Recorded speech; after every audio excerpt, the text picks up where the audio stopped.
Direct techniques for entering into an out-of-body experience are used without the prerequisite of sleep. Direct techniques should only be practiced after mastery of the easiest indirect techniques or how to become conscious when dreaming. The best time to practice. Naturally, the best method for finding the right time to perform direct techniques is the same as indirect techniques, the deferred method. First of all, one may interrupt one's sleep at practically any time of the night or early morning. Second, after having woken up, 15 minutes, one should not fall back asleep, but should immediately proceed to the techniques. The second most effective window of time is before falling asleep at night, when the practitioner goes to bed. Attempts at performing direct techniques during the day are less effective. Duration of an attempt. If direct techniques produce no effect over the course of 10 to 20 minutes before sleep or in the middle of the night, then it is better to go to sleep with the thought that everything will work out another time. Body position.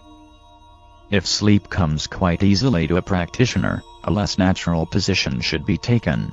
If a practitioner experiences fewer gaps in consciousness when the techniques are performed and has a harder time falling asleep, a more comfortable position should be used. Depending on the situation, there are many possible positions. Lying down on the back, on the stomach, on the side, or even in a half-reclined position. Techniques. Techniques used to gain direct entrance to the phase are exactly the same as those used during indirect attempts. Phantom wiggling, rotation, listening in, observing images and other.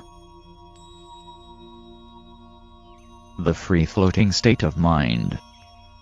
There are almost infinite descriptions of direct entry techniques offered in literature, stories, on the internet. Sometimes, one description fundamentally differs from another.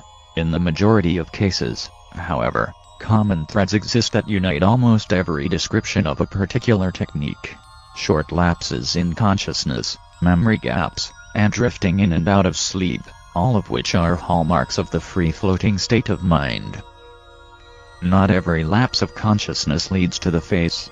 The lapse must have sufficient depth to be effective. Thus, with every unsuccessful lapse, another deeper lapse should be incurred. To avoid falling asleep requires a strong desire to return to wakefulness. Regulating the number of lapses that occur may be modified by body position during practice or by changing techniques. Entering a phase with a free-floating state of mind most often occurs as the result of three key factors.